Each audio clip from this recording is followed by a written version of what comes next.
Something wild happened this past week. And Magnus bangs the table. H6, no, king to F4. And look at that reaction by the world number one, Magnus Carlsen. Well, I know that Gukesh is a very ambitious player. An 18-year-old Indian kid just beat Magnus Carlsen in Norway. And remember who Magnus Carlsen is. Even if you're not somebody who follows chess, you've probably heard of this guy. He's the 5-time chess world champion. He's the guy who's basically been the face of global chess for over a decade. Some people believe this is the GOAT of chess. And this was a massive match. And Gukesh, just months after becoming the youngest world champion in chess history, is now playing Carlsen again on Carlsen's home turf in Norway. For most of the game, Carlsen looked like he was in control and he had it in the bag. But right at the end of the game, he made a small mistake, and Gukesh calmly, clinically capitalized on that small mistake and defeated Carlsen. And Carlsen's response was honestly kind of funny. He slammed the table and he stormed out. I'm sorry, but that is the ultimate soy jack reaction. And I'm very happy that Indians are making world champions soy out in anger. Now, to be fair to Carlsen, he did come back and shake Gukesh's hand, and he also gave Gukesh props in the interview later. But this is not about Carlsen and his reaction. This is more about the reaction of a lot of people on the internet after Gukesh won. See, a plucky Indian teenager beating probably the greatest chess player alive would be cause for celebration, right? Well, not really. Go check the Norway Chess TikTok page. Look at the comment section under videos of Gukesh beating Carlsen. Or better yet, don't, because the comment section is brutal. People are throwing all kinds of racial slurs. They're mocking his name. They're mocking his ethnicity. And obviously, if you've been on the internet for the past few years, you know that this is not new. This is part of a bigger trend. I want to give Gukesh some props as well, before I talk about this trend, because the kid's been nothing but humble.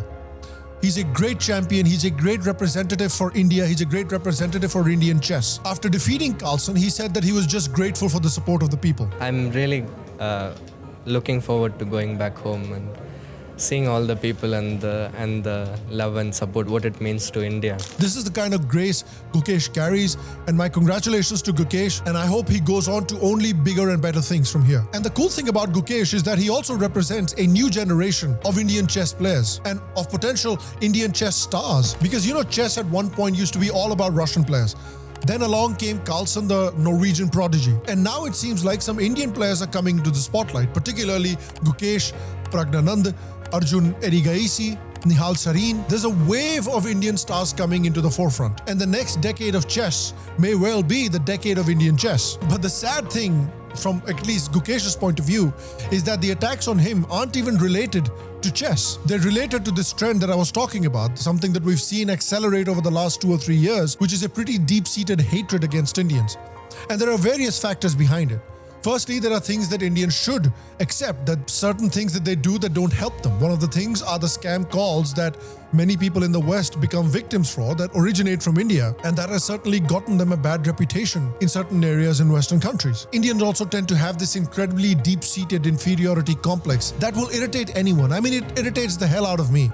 If you really hate yourself so much, then how do you expect anybody else to like you if you can't even like yourself? But honestly, I don't think this really explains all of the hatred, because there are plenty of massive scam call centers in places like Cambodia and Africa, and those countries don't get nearly the same amount of hatred as Indians do. So it's not just a scam call thing. I think honestly one of the biggest issues is that Indians are pagans. They're not people of the book, so to say.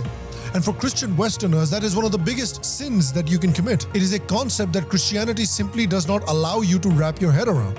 Christianity fundamentally desires a level of conformity and uniformity that India will never have and should never have. And I think many Westerners simply cannot wrap their heads around the Indian religion and the sheer diversity within that religious framework. Another thing that is happening, that Indians are successful wherever they go. We don't see the level of hate against Mexicans and Latin American immigrants, because some people say, oh, Indians are dirty. Well, all right, even if I give you that, fine. Well, so are, Mexican immigrants. It's not that Indians are more dirty than Mexican immigrants or than the Latin American immigrants or, Chinese or Southeast Asian immigrants. It's simply not true. But we don't see that level of hate against Mexican and Latin American immigrants, because generally speaking, the Mexican and Latin American immigrants are still doing the jobs that the Westerners don't really want. So you can still have these immigrants in your country, but you can still be able to maintain a cultural and economic superiority over them, because the Anglo-Saxon Westerners and the Christian Westerners are still in charge of the high-value jobs. And these immigrants only come and take the low-value jobs like janitors or landscape workers. But Indians are a different ballgame. a different gravy, pardon the pun. They're taking the jobs that the Westerners want. They're taking all the high-value jobs. They're becoming CEOs. They're running massive Fortune 500 companies. They have a massive presence in Silicon Valley and are founding and running high-value companies. Indians are the highest earning ethnic group in the United States. They earn significantly more money than even the white population. And so that makes them a target of jealousy. That makes them a target. We've seen how historically, not just after the October 7th attacks, but even before that, there's been a similar angst in Western countries against the Jews, because the Jews are also a highly educated and highly economically successful community. They often earn more money than the Anglo-Saxon population of the US or the Christians of Europe, which is why there has always been this deep-seated hatred against the Jewish community. There have been these conspiracy theories about how the Jews control all of the banks, all of the media organizations, all of Hollywood, and they're waging some kind of a demonic war against the Christian civilization. We've seen this deep-seated anti-Semitism be a fundamental part of American history. It was a fundamental part of Jim Crow South and racist organizations like the Ku Klux Klan. And even before the October 7th attacks in Israel, we have seen multiple attacks in Jewish synagogues in Europe and America. In fact, there were so many attacks in the 2010s against the Jewish communities in Europe that Jews have been leaving Europe in record numbers and moving to Israel. So I do think that a significant part of this hatred is based in the success of the Indians and how similar they are to the Jews in terms of their education and economic achievements. So I think this hatred, at least for the short term, is not going anywhere. And so Indians must learn to live with it for a while and create a bulwark against it. See, Indians earn a lot of money in the West. They need to put that money to good use. They need to create strong advocacy organizations like the Jews and like the Muslims have created that will lobby for their interests. They need to spend a lot of money on local, state, and national political campaigns. Again, like the evangelicals, like the Jews, and like the Muslims.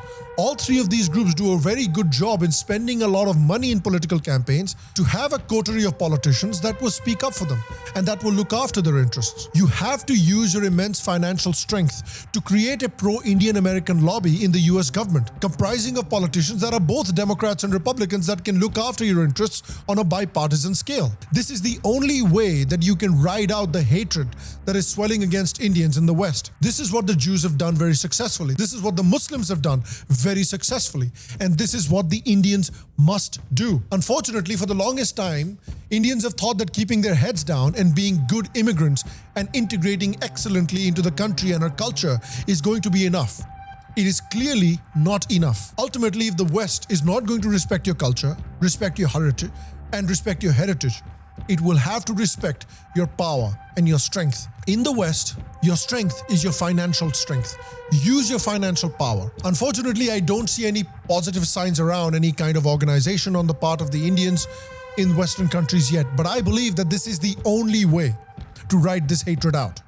And I want to ask you, what do you think is the best way that Indian Americans or Indians living outside of India, whether it's in Western countries, whether it's South America, whether it's Australia, New Zealand, wherever it is, that they can protect themselves against this upswell of hatred that's really intensified in the last few years? What's the best way to do it? Let me know in the comment section down below. Other than that, guys, thank you for watching this video. Join me for the next one. And to all of you, a secular pranam.